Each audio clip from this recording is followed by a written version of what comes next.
Good morning, Max Living Faithful. Happy to be bringing you part 2 of our Immunity Masterclass, continuation from last Friday. And just really hope for those of you that you have watched the first part, that you really spent some time assessing your personal health philosophy, especially how it relates to your immune system, what things you are going to implement, what things you are proud to implement, and also what things you maybe need to cut out or know that you've been misinformed or fear-mongered to believe, or whatever you might think or link. But this part 2 here, we're really going to talk about why and how. So what can you do? What do you need to do? And, one of the cool things about this is it's an age-old system that works. I mean, the principles that are presented here are, sure, there's new research, but really we're talking about things that have worked for hundreds, if not thousands of years. And, I wanted to start with just now, instead of the how your immune system works, think about the history of, infectious disease. It was barely more than 100 years ago that life expectancy was, give or take half of what it is today. And certainly in many countries today that are, third world countries, that may still be the case. And the reason is very simple. It's infection. The immune system was not able to handle the onslaught of infection that it was so prevalent, especially when you're looking at things regarding civilization or cities or modern conveniences like we look at. In fact, the number one thing historically linked to increased life expectancy is the separation of sanitation from infectious disease. And what do I mean by that? Not having your bathroom water flow into your drinking water.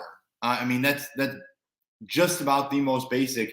But on top of that, having treatments for true infections, things like antibiotics and certain medications absolutely can and are life-saving. And it hasn't even been 100 years since penicillin was first introduced. And, as you may have heard on previous master classes, the dosage of that medication was so much lower, 80 or 90 years ago than today, because bacteria, antibiotic resistant bacteria flat out didn't exist because there weren't antibiotics. But now we have, gone so far the other direction. Antibiotics in everything. There's antibiotics. 70% of antibiotic use is in animals because chickens and pigs and cows are jammed so very close together to quote unquote cheapen the cost of meat that they're given, that excess antibiotic stores in their fat, which then humans tend to eat.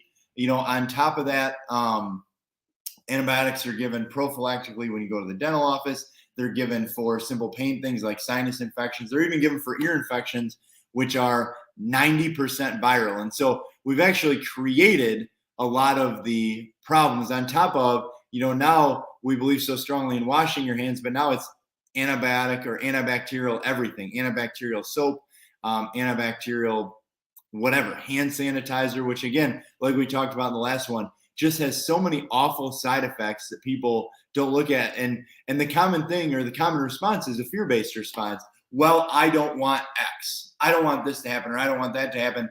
And I fully agree with you. I don't want those things to happen either. But just because we don't want them to doesn't necessarily justify or warrant behavior that then creates new and other problems that you also probably don't want. So this goes back to the philosophy itself. What is your philosophy on health? What's your philosophy on immunity? There's a time and a place for medicine and medications, and but they're frankly especially related to immunity. Shots and medications, in my opinion, are radically overused, and we're seeing many of the negative effects the worse and worse this problem gets. Now, I will tell you just briefly, I am, very thankful for medicine. In fact, when I was 5 years old, I had such a severe pneumonia. I was hospitalized for almost 2 weeks. I was told I would never regain full lung capacity. In fact, would have 80% of my God-given lung capacity. And it was just due to damage and scar tissue and all that stuff. But again, from a philosophy standpoint, knowing the body's ability to heal, while that may have been the case early in life, I can tell you, I don't currently show any signs of reduced lung capacity. And so again, your body has the ability to heal from the inside out when you give it the right things, the adjustments, the exercise, the nutrients that help the body heal. So here's some things I thought about after the first class. One of the things I thought about is, why do certain things weaken your immune system? So why does stress weaken your immune system? So stress hormones are specifically related to releasing things that cause retention of body fat and increased inflammation. The more inflammation you have in your body, the weaker your immune system. It's that direct. Again, the more stress hormones, the more inflammation in your body, the weaker your immune system. Now, sugar, what does sugar do?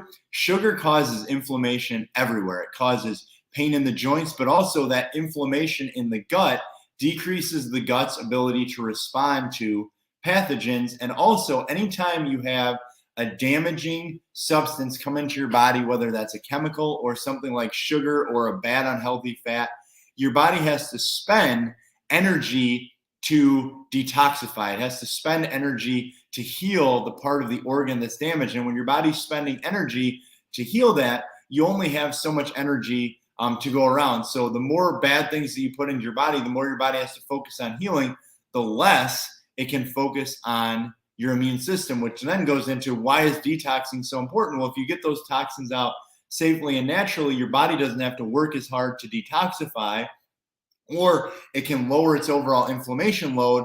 And when it does that, lo and behold, your immune system is stronger. Hydration is essential for every aspect of cellular function. So everything from getting toxins out, to binding to the toxin itself, to metabolizing food into energy. All these things are done using water. And so if you don't have enough water, you have a limited supply of how well your immune system can work. Exercise is a way to increase the burn. It's like putting coal in the furnace to heat your body up. It helps with efficiency, it helps with metabolism, but additionally, when you exercise, your body temperature naturally goes up. And if you remember from the first masterclass, when your temperature goes up, it can work very similar to a fever in short doses. So I talked about the immune system and cancer. Increased exercise is linked to lower cancer rates in people as they age. Increased exercise raises your body temperature and can kill a virus or bacteria before your body has to really work excessively hard. You may have heard, hey, you don't feel well, go sweat it out, go jump on the treadmill, go outside for a run. The one time, so it's almost 2 years ago, when I was tested positive, I guess is what we're calling it now. When I tested positive, I knew that instead of waiting and seeing and hoping, I wanted to give my body philosophically the best chance to fight it off. So instead of consuming a steroid that would inhibit the response of my body, that would inhibit raising my temperature, I did the opposite. I went for a run. It was the most miserable 3 miles that I've run in a long time. I considered myself to be in very good shape at that point, but running raised that temperature, and I went for a run the next day as well. And while it was miserable, it was a very quick recovery. Now, would I have recovered anyway? Probably. But what are we talking about?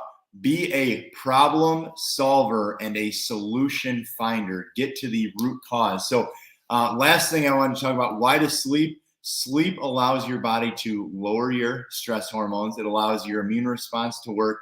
It allows you, sleep is typically when your body heals, not just mentally, but physically. So getting enough quality sleep, that's why your body puts you to sleep, or why you rest more when you're sick. And additionally, it conserves energy, so your body can spend more energy killing off the virus or bacteria or whatever is negatively affecting your immune system or your immune response. So this is why those things are so important. So get enough sleep, eat healthy, get enough water, exercise, detox, get adjusted. When you're doing those things, and the last one I guess I would say is consume the right quality supplements, because we're about to go into food here in just a moment. And there is just a reality that food has been depleted of nutrients from the soil, from the types of farming we currently do, from the fact that a lot of food is picked really early and then shipped across the world. And they say loses as much as 40% of its nutritional value before you could even possibly eat it. So consuming the right kinds of supplements is very, very important. And we're going to go through that here in just a minute. But what supplement regimen should you be on? So we talked about already consuming enough protein throughout your day. That's very, very important. And so some of you can get it through meats and healthy vegetables and whatever, but many people need to supplement with protein. And especially if you do exercise physically frequently, 3 or more days a week, you may need to supplement with protein shakes to help your body have enough protein to build the muscle, to build the lean muscle, to burn the fat, to lower your inflammation, to do all those things for recovery. So the Max Living Nutrition Plan goes as follows. First of all, you want to cut as much processed food as you possibly can. So you're going to cut the refined sugars. You really even want to avoid breads and pastas and those things as much as you can. Additionally, the baseline is get rid of the bad fats. Vegetable oil is horrible for you. It's absolutely horrible for you. Many types of canola oil, horrible for you. The types of fats to consume in cooking oils, coconut and avocado oil and grass-fed butters are 3 that can be cooked at high temperatures. Olive oil is something that's good at low temperatures or cold. Additionally, getting fats from nuts and seeds and healthy meats and, avocados and coconut and those things, those are great spots to get the fats. And the carbs can come from fruits and vegetables. And again, as little refined carbohydrates as possible. That's the baseline for the Max Living Nutrition Plan. So get the right fats, cut out the refined carbs as much as possible, and then get a balanced amount of protein. And a balanced amount is 30 grams or less. And 30 grams of protein is roughly 6 ounces of meat. 20 grams is a little more ideal if you're not exercising. And that's about 4 ounces of meat in any given sitting, or 1 scoop of Max Living protein is 20 grams as well. So that's the baseline for the nutrition plan. If you wanted to be really strict, or let's say you were fighting off an infection, or you were afraid because you were around certain people with infection, the closer you live to the Max Living Advanced Plan, the better off you are. So the Advanced Plan it only has 5 rules. It means cutting out refined carbohydrates exclusively, also cutting down specifically starchy vegetables like potatoes and carrots, and moderate and high glycemic fruits. So basically keeping it to lemons, limes, mostly berries or green, Granny Smith apples would be the types of fruits to eat on the Advanced Plan. Increasing quality fats and then decreasing toxins, any preservatives, additives, food colorings, that's the Advanced Plan. People that do the Advanced Plan for a month tend to lose 15 or 20 pounds. People that do the Advanced Plan for a month see their blood sugars regulate. People that do the Advanced Plan for a month or more have a significantly stronger immune system. It is that straightforward. Now, it's getting to be cooler out, although this week seems to be especially nice. Getting your vitamin D up. So if you're not consuming, if you're not getting your vitamin D tested, I would tell you you're making a mistake. You're making a mistake in not getting it tested. So the current medical literature, they actually lowered it during COVID, which is, I'm going to use the word disgusting. It's disgusting what 2 out of the 3 governing bodies did.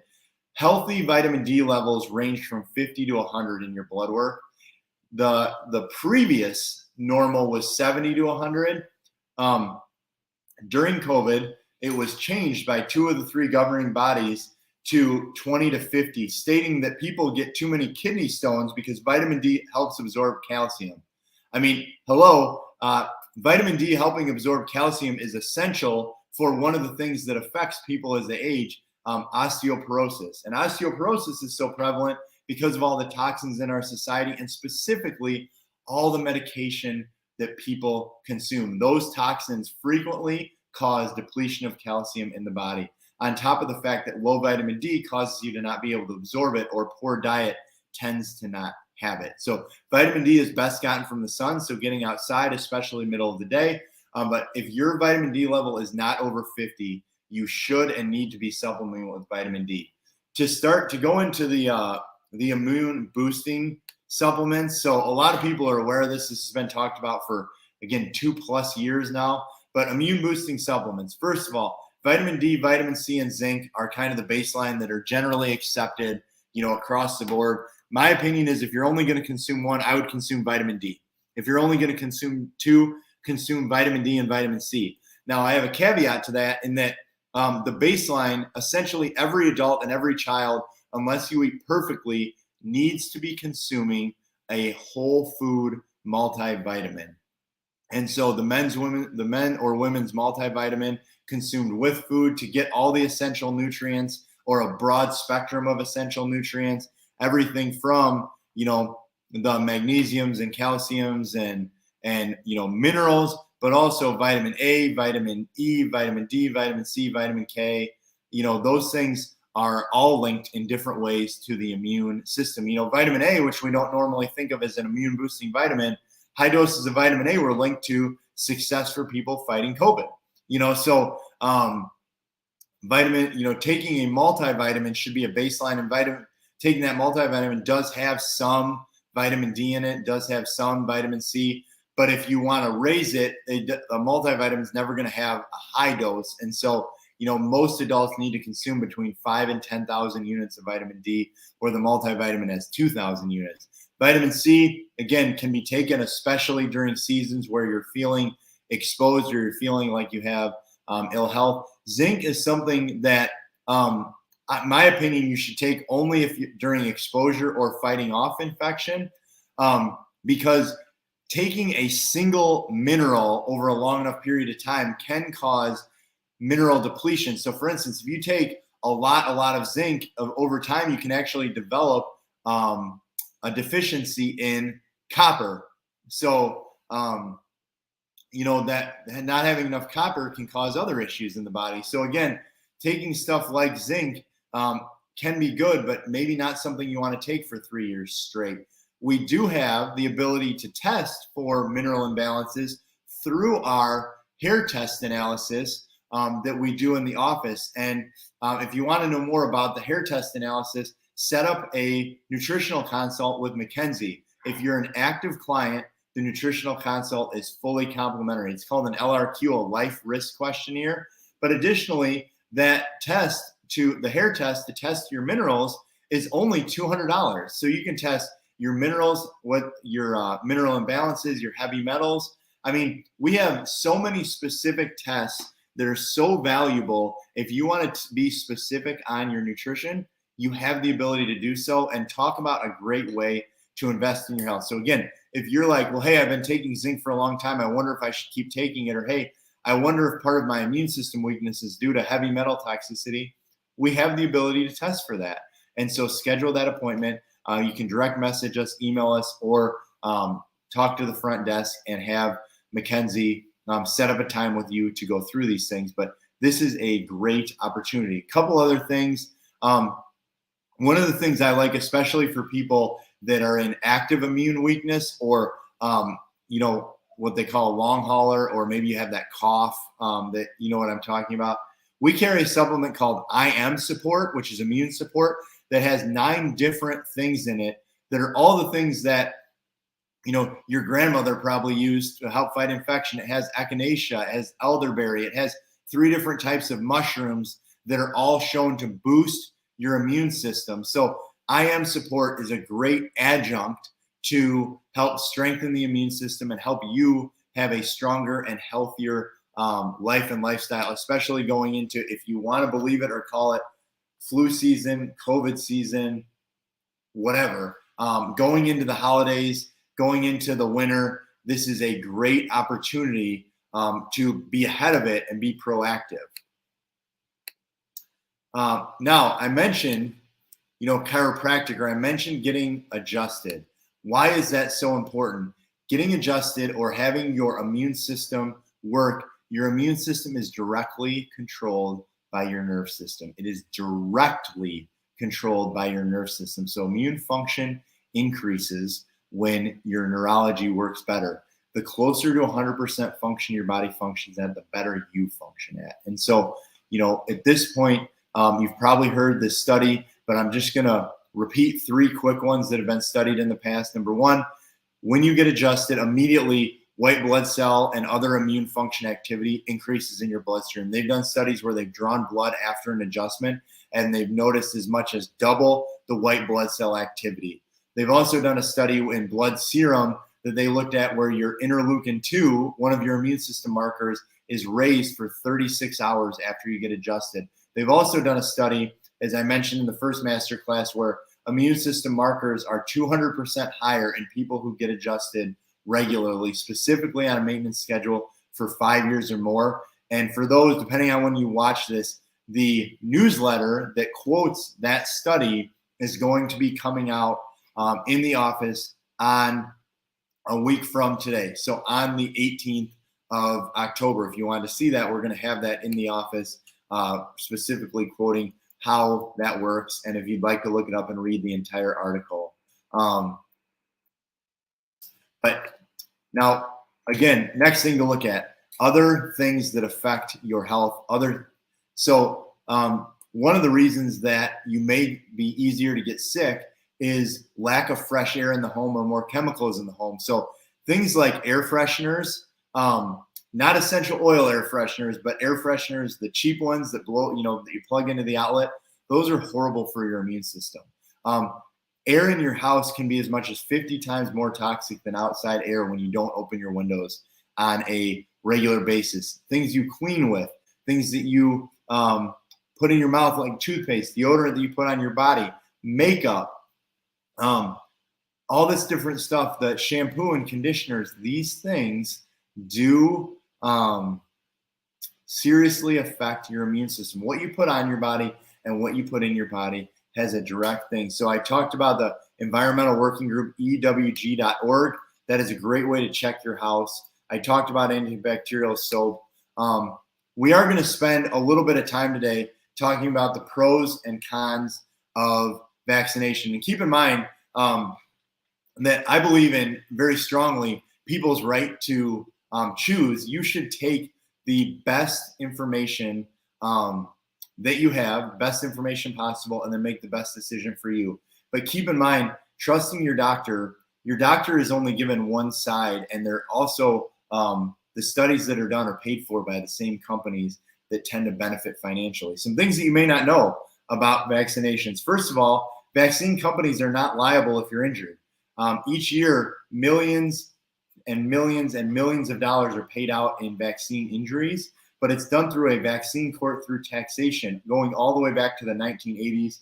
And it would take so much time to discuss the corruption that occurred for pharmaceutical companies to not be liable. If you're wondering why a certain injection was given in emergency status for so long, it was because the companies then were no longer liable if you were harmed, if you were injured. And certainly at this point, somebody who's had an injury. And if you don't, I don't know what to say. We've had dozens of people come into the clinic and they have huge symptoms from side effects of injection.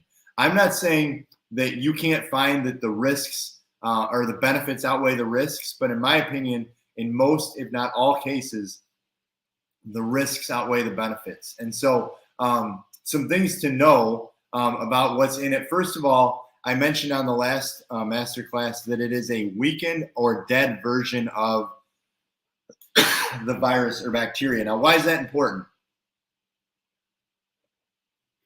Now, a weakened or dead version, you wouldn't imagine if your body is trying to make lifelong immunity, it's not as effective to make lifelong immunity on a weakened or deadened version. It's just not. So to then get your body to even have immunity to that, they inject you with a heavy metal, in most cases aluminum or mercury, that damages your neurology, wakes it up, makes it severely inflamed, and then because your neurology controls your immune system, makes your immune system hypersensitive. So what are some side effects of hypersensitivity? allergies, asthma. So if you have had an injection, a vaccination, and then you go outside and you breathe in pollen, you go outside and you breathe in mold, you go inside and you breathe in dust mites or animal dander or whatever it might be,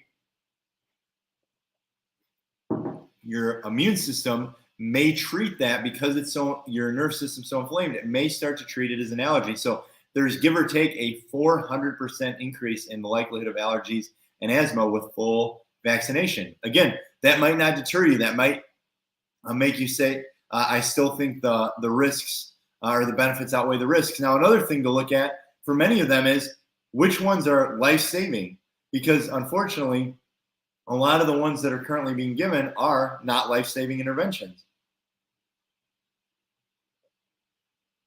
So we tend to not think about that. They're often convenience interventions. And another thing just to consider, so I've talked about this before, but when we talk about record cases of RSV, well, there's a lot of data that indicates that RSV is actually a derivative of giving children and adults the whooping cough vaccine. So while whooping cough sounded horrible, way worse than the cough, that I currently am having, trying to vaccinate for something that was non-deadly may have actually caused something to be significantly more deadly, just like antibiotic-resistant bacteria like MRSA, like SIBO, like so many of these, because only the strong survive. Again, going back all the way to Darwin. So just consider, and if you want more information, I do have plenty of books at the office that are completely neutral. Our doctors are happy to discuss it with you. But ultimately, what are we trying to do? We're not trying to cause you to do one thing or another. We're trying to empower you to make the best decision for yourself and your family, because doing so is your God-given right. You may know this already, but year after year, universities have to give hundreds of thousands, millions, tens of millions of dollars back for falsifying research. There was just a few years ago, Duke University was shown to have falsified the majority of their cancer research, and people received drugs that were likely causing more harm than good for over a decade. They had to give their money back. But again, how many thousands or hundreds of thousands of lives were harmed due to falsified information? We talked about this with opiates. I mean, hidden information where drug companies have to give back 0.1% of their operating revenue for causing over 400,000 American deaths by intentionally marketing improperly, falsifying information, lying to doctors. At this point, you have the opportunity to do your own research. Please do so. You will be so much healthier for it. Some good websites, Green Med Info, Mercola.com, Stand for Health Freedom, Rockford.maxliving.com. I mean, these websites can give you great information that'll empower you. And there's so many books. There's so many books that really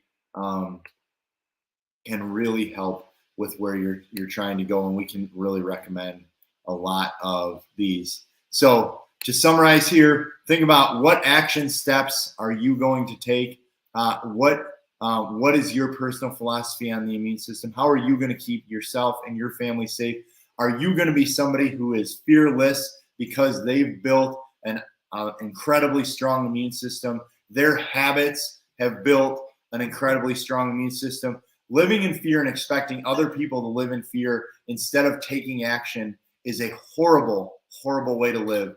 Trust your philosophy, own your rights, take action, and the second,